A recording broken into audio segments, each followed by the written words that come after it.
काल के द्वारा भी देखे जाते हैं ये। कैसे? क्षणानाम इयत्तावधारणेन अवच्छिन्ना इत्यर्थ।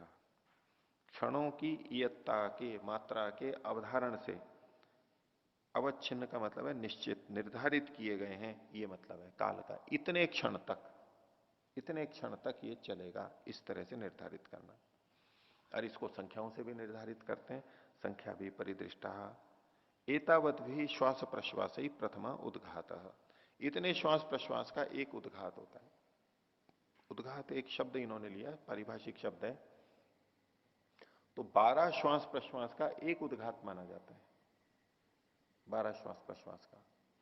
तो हम सामान्यतया 18 श्वास लें माने 1 मिनट के अंदर, तो 12 श्वास प्रश्वास के लिए हमारा समय बनेगा 40 सेकंड।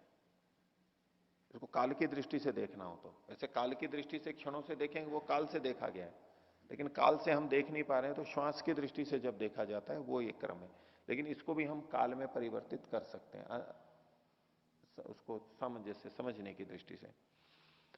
तो इतने श्वास प्रश्वास से, यानी 12 श्वास प्रश्वास से में जितना समय लगता है उतनी देर तक अगर रुका हुआ है तो ये एक उद्घात हुआ। ततः तन्निगृहित एतावत भी द्वितीय, और उसी रोके हुए को इतने के द्वारा द्वितीय उद्घात होगा। यानी 12 और 12 24, 24 श्वास प्रश्वास लें इतनी देर तक। अब इसको हम काल की दृष्टि से देखें तो 18 18 श्वास प्रश्वास का 1 मिनट मान के चलिए, और 6 और जोड़ दिए, 24 हो गए। तो 1 मिनट 20 सेकंड यानी 80 सेकंड, 80 सेकंड का लगभग होगा ये 24। द्वितीय उद्घात है। एवं तृतीय, इसी प्रकार से तीसरा, वो 36 का हो जाएगा। भारतीय 36, और 36 का मतलब हो गया 2 मिनट, 2 मिनट का रोकना। अब इसमें बाहर श्वास छोड़ करके 2 मिनट रोकना कठिन होता है, हर कोई नहीं रोक सकता। पूरा श्वास बाहर निकाल दिया है तो, एकदम पूरा श्वास निकाल दिया है तो अब अंदर है ही नहीं, है बहुत थोड़ा सा रहता है। हम श्वास को जब पूरा बाहर निकालते हैं तब भी कुछ श्वास तो अंदर रहता ही है, और उसका उपयोग थोड़ी देर तक होता रहता है। लेकिन जब उसमें से ऑक्सीजन की कमी हो जाती है, अब ऑक्सीजन ले नहीं सकता है रक्त, तो अब फिर बेचैनी प्रारंभ होती है। और यदि किसी ने पूरा श्वास बाहर नहीं निकाला है, थोड़ा निकाला है, तो अधिक देर तक रह लेगा, क्योंकि कुछ अंदर भरा हुआ है, जैसे भंडार भरा हुआ है, ऐसे उससे काम चलता रहेगा। और जब अंदर श्वास लेकर के रोकते हैं तो हमने काफी सारा भर लिया है, तो जब तक वो काम चल रहा है तब तक तो कोई बेचैनी होगी ही नहीं। हाँ, उसके बाद में प्रक्रिया वही शुरू हो जाएगी कि श्वास की ऑक्सीजन की कमी हो रही है तो बेचैनी आनी आरंभ हो जाएगी। ये तीसरा उद्घात होगा। एवं मृदु एवं मध्य एवं तीव्र इति संख्या परिदृष्ट। तो इसमें एक उद्घात तक करेंगे तो ये कम हुआ, मृदु कहलाएगा। 2 तक करेंगे तो ये मध्यम कहलाएगा, और 3 तक करेंगे तो ये तीव्र कहलाएगा, अधिक मात्रा में कहलाएगा। इतना इतना हम कर सकते हैं, सब एक जैसा नहीं कर पाते। स खलु अयम एवं अभ्यस्तो दीर्घ सूक्ष्म। तो इस प्रकार से अभ्यास किया जाता हुआ ये प्राणायाम दीर्घ और सूक्ष्म हो जाता है। तो काल की दृष्टि से सूक्ष्म नहीं होता है, संख्या की दृष्टि से भी सूक्ष्म नहीं होता है। अभ्यास करने पर काल की दृष्टि से तो दीर्घ ही होगा, वो अधिक देर तक रोकेगा।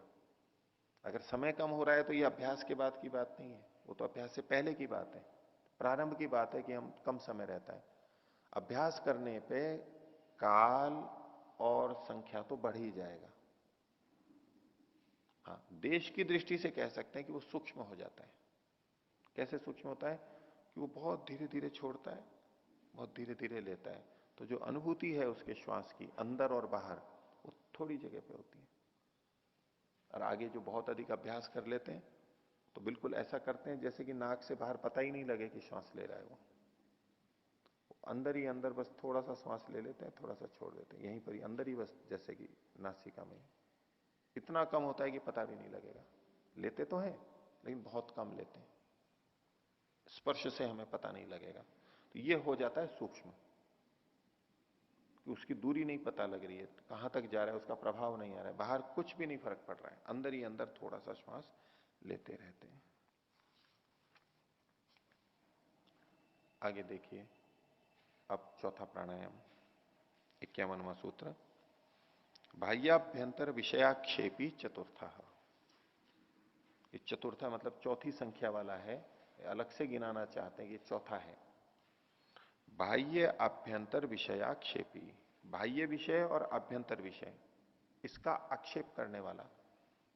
बाहर का विषय, बाहर जब सांस निकाल रखा है, अंदर जब भर रखा है, उस समय में यहां जब हमारे बेचैनी होती है, जब सांस को बाहर निकालने की इच्छा करती है या लेने की इच्छा करती है, तब ये स्थिति प्रारंभ होती है। भाष्य देखिए, देश काल संख्या भी बाह्य विषय परिदृष्ट आक्षिप्त।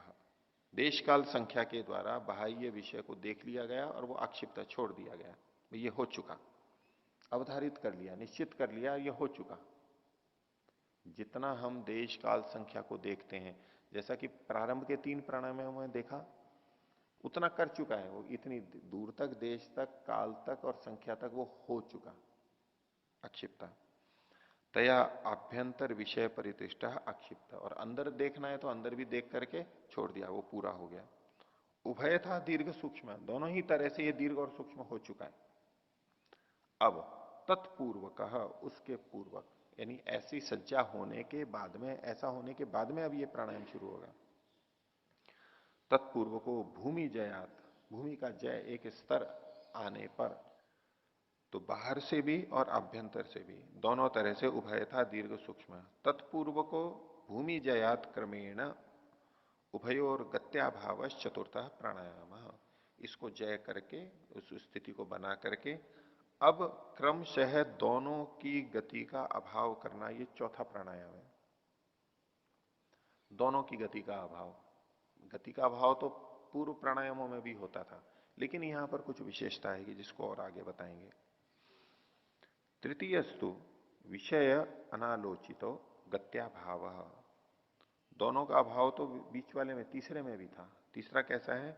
विषय अनालोचिता, विषय का को देखा ही नहीं जा रहा है कि मैंने श्वास को बाहर छोड़ के रोका है या अंदर लेकर के रोका है, जहां है वहां रोक दिया, वहां इस विषय की कोई चिंता नहीं है, कोई विचार नहीं है कि ये बाहर छोड़ करके रोका है या अंदर छोड़ करके रोका है। इसको इन्होंने कहा विषय अनालोचिता गत्याभाव, विषय का ध्यान न रखते हुए, न देखते हुए भी जहां पर गति का अभाव किया जाता है। और सकृत आरब्धा एवं देश काल संख्या भी परिदृष्टो दीर्घ सूक्ष्म, बस एक ही प्रयत्न से आरंभ किया हुआ देश काल संख्या से देखा हुआ दीर्घ सूक्ष्म होता है। ये तीसरे के बारे में बताया, यहां तीसरे और चौथे में भेद बताने के लिए कह रहे हैं। तो अब चौथा क्या है? चतुर्थस्तु, चौथा कैसा होता है? जो ये बाह्य अभ्यंतर विषयाक्षेपी है, वो श्वास प्रश्वासयोर विषय अवधारणात्, श्वास और प्रश्वास के विषय का तो अवधारण करते हैं, निश्चय करते हैं कि मैंने सांस को छोड़ा है, छोड़ के रोका है, या अंदर लेकर के रोका है, ये निश्चय करते हैं यहां पर। तीसरे में ये कोई निश्चय नहीं होता है, इसमें ये निश्चय होता है। अवधारण करने से क्रमेण भूमि जयात, क्रम से भूमि का जय करते हुए, स्थिति को बनाते हुए, उभय आक्षेप पूर्वक, दोनों का आक्षेप करता हुआ, गति अभाव, गति का अभाव करना, ये चतुर्थ प्राणायाम इति अयम विशेषा, ये तीसरे की अपेक्षा चौथे में विशेषता है।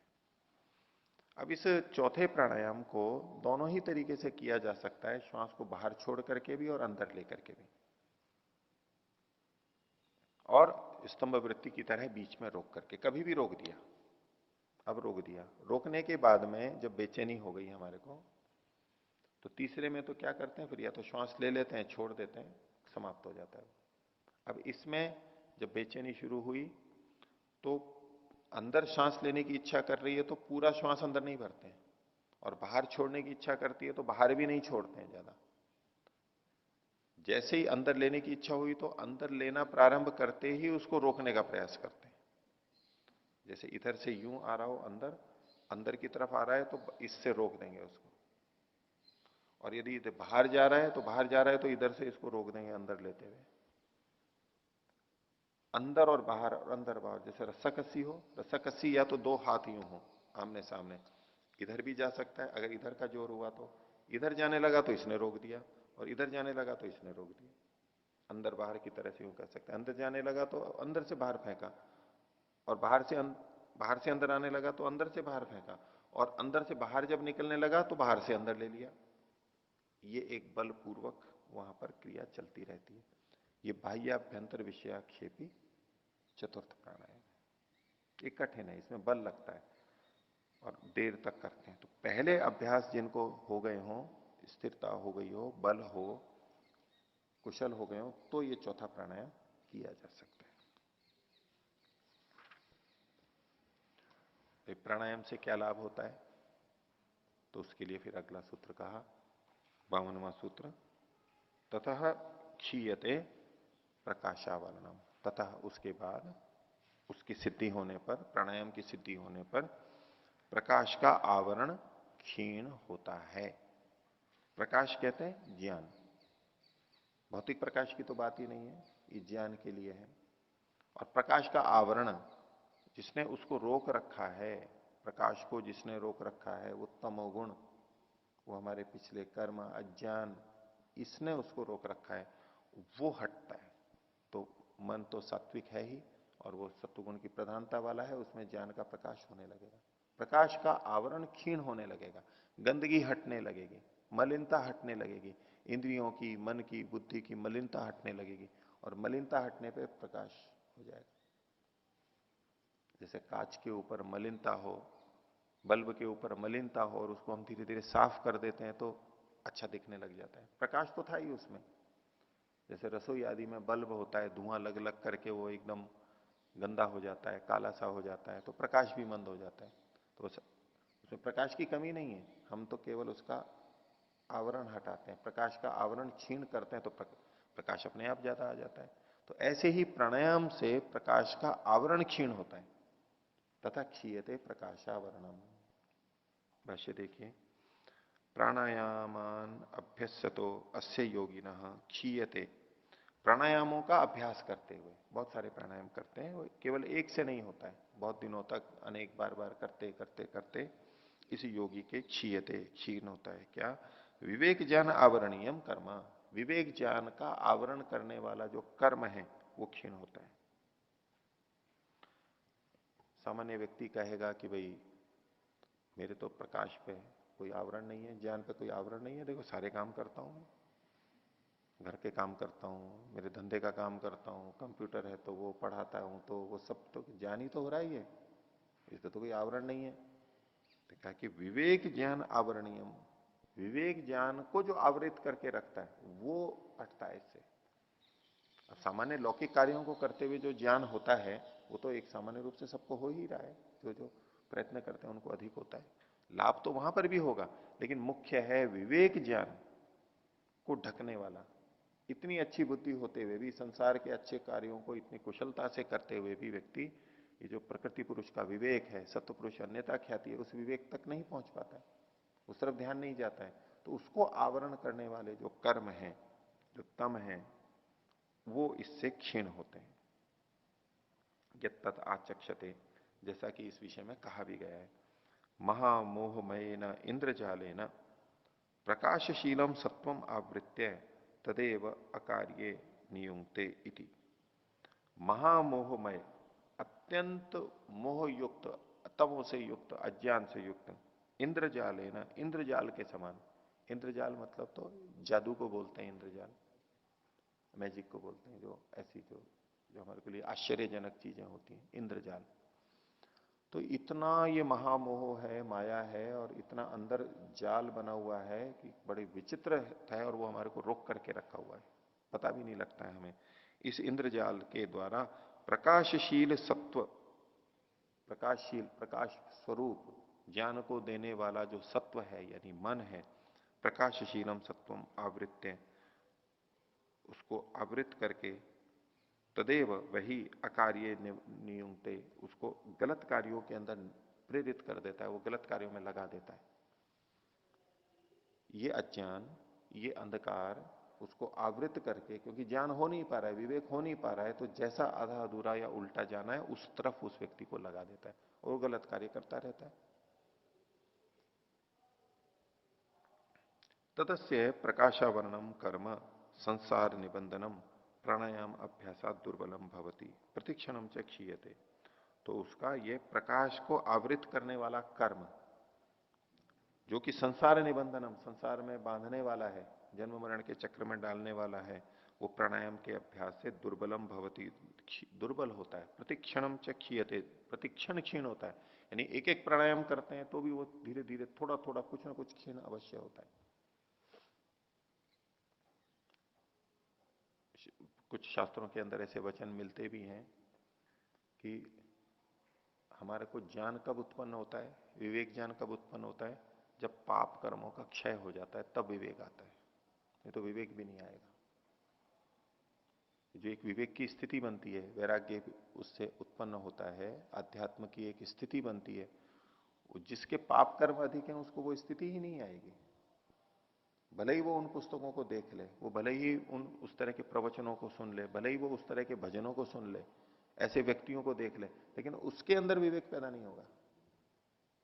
वो इस स्थिति में पहुंचेगा ही नहीं, उसकी ग्राह्यता ही नहीं होगी, उसके चित्र बंद है, वो प्राप्त ही नहीं कर सकता है उनको, क्योंकि उसके पाप कर्म अधिक हैं, अभी उद्घटित ही नहीं होने देंगे उसको, ज्ञान विवेक पैदा ही नहीं होने देंगे उसको। तो प्राणायाम आदि करके अपने पाप कर्मों को, हम अपने संस्कारों को भोग करके, अस्वाध्याय करके, ये सब करके धीरे धीरे वो कमजोर होते हैं, क्षीण होते हैं, नए पाप कर्म करते नहीं है, पुराने भोग भोग करके क्षीण होते हैं, संस्कार क्षीण होते जाते हैं। तो अब हमारे उसमें उद्घाटन प्रारंभ होता है, तब अब ज्ञान की प्राप्ति होने लगती है, अधिक प्राप्ति होती है, तब फिर विवेक प्राप्त होता है।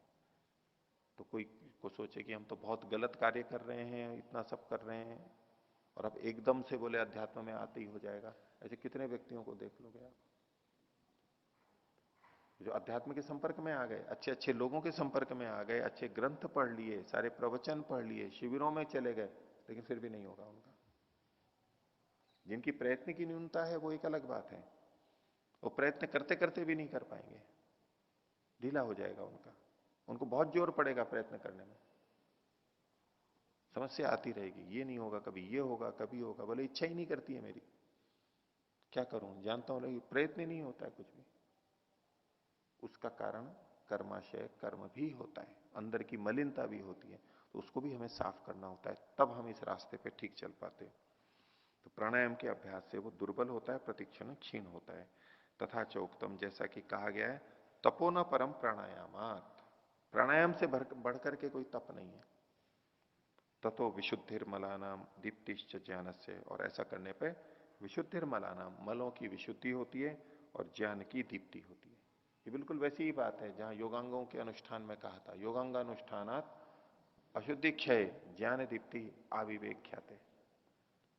सभी अंगों से मल का क्षीण होना होता ही है, अशुद्धि का क्षय होता ही, और ज्ञान की दीप्ति होती है।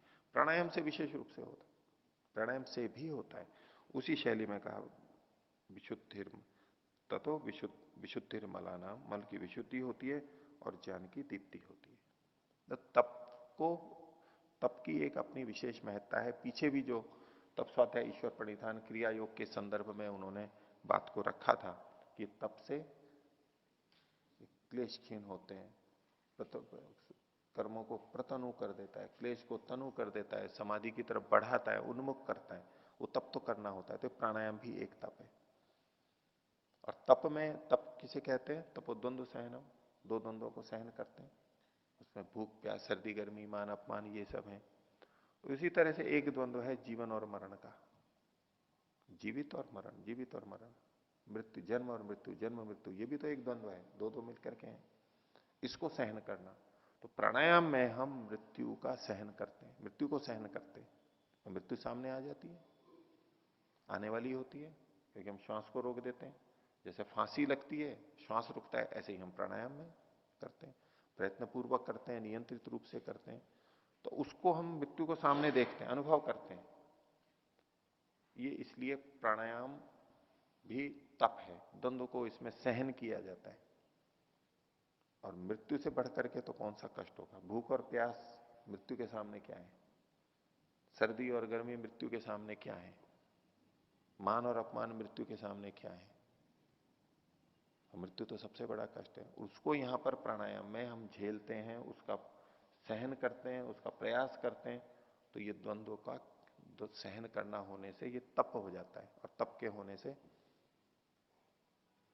इसमें हमें जो तप से जो जो लाभ मिलते हैं वो इससे भी लाभ मिलते हैं। वो अज्ञान अंधकार हमारा क्षीण होता जाता है। तपो न परम प्राणायाम ततो विशुद्धिर मलानाम दीप्तिश्च ज्ञानस्य।